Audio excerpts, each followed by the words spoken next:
I can remember very, very vividly back in 1964 when an old friend of mine, who was also a partner as a chartered accountant, Bill Bowering, said, "Oh, I want you to meet a friend of mine, Ralph Haynes." Ralph was a member of Adelaide Rotary, I discovered. I knew all about Adelaide Rotary, of course, having been in a younger man's service club. It had a membership of nearly 200, of a cross-section of Adelaide professionals, business, a cross-section of the various occupations to meet on a social basis once a week.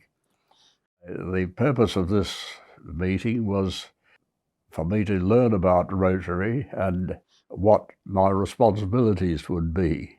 So I was very honoured, and I accepted the invitation, and found that right from the jump, the whole attitude was friendliness. Luncheon meetings have changed over the years.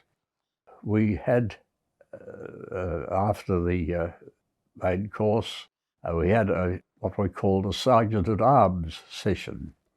The Sergeant-at-Arms task was to fine members for supposed wrongdoings or real wrongdoings. They were never very major, but I think back now that some of the things that were said that probably lead to suing these days. We had more sense of humour in those days. Then we always had a song of the day. We had the choir, but they took almost a minor part. But the song of the day was entered into by all the people present, and it was a way of mixing people up. And then we had the guest speaker, and the guest speakers were very notable in a lot of cases. We had some very famous people as guest speakers, and of course Don Bradman was a member of the club, and he honoured us with his talks 2 or 3 times. From then on, I became involved in the activities of the club, and found that they had a system of suburban groups. This was brought about because it was a large club and it was difficult for everybody to get to know everybody else.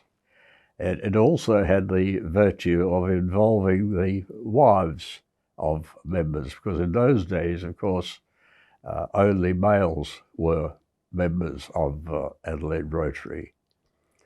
The suburban groups still exist. They still form a very active part of the club.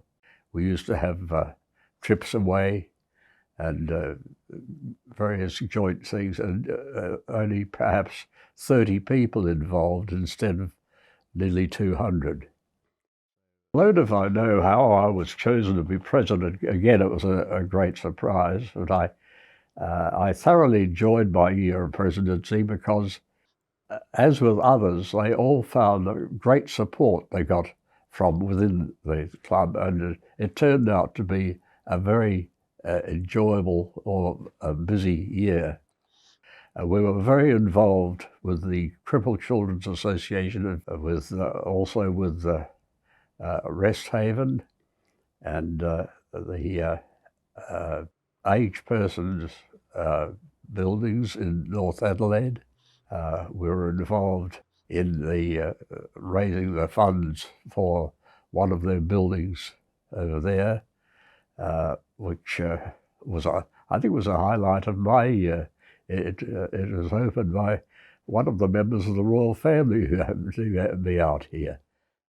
On the health side of things, the Rotary Health Foundation was started probably 20, 30 years ago, and it continues to do very great work, and it is supported right through financially from all clubs, I think. Bruce and Colin Slade, they were both chartered accountants, and they had the idea, and I supported it, the idea of setting up a charitable trust fund with the view of establishing a largish amount of capital which could then be built on and be used for continuing support of the club's activities, quite independent of the annual fundraising.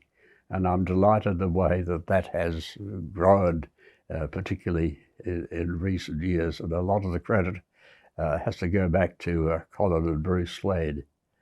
Well, the idea of women joining the club came from internationally.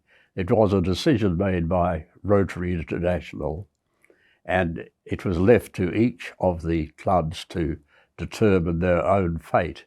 In fact, I noticed looking back on records that we had 2 votes on it, and I had forgotten this, but apparently it must be lost or something happened in the first vote. Anyway, the second vote, the admission of women was approved, and to my mind, it has been one of the saviours of certainly of Adelaide Rotary, because the contribution that the ladies have made to the club, both in numbers and in work, has been absolutely outstanding, and I don't know where we'd be today if that decision had not been made. Although I remember that there were 2 or 3 members of the club felt so differently about it,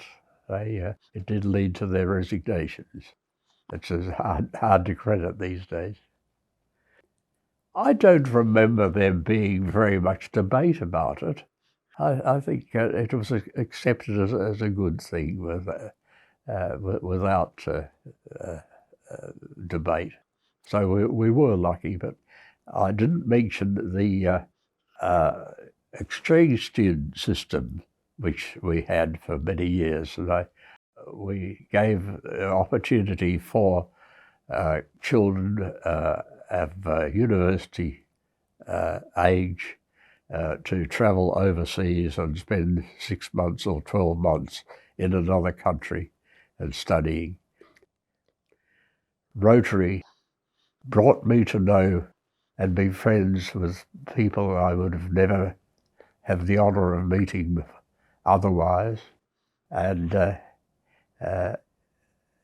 it has been a discipline each Wednesday, because it is a discipline, and I'm very, very grateful to all that Rotary has brought me.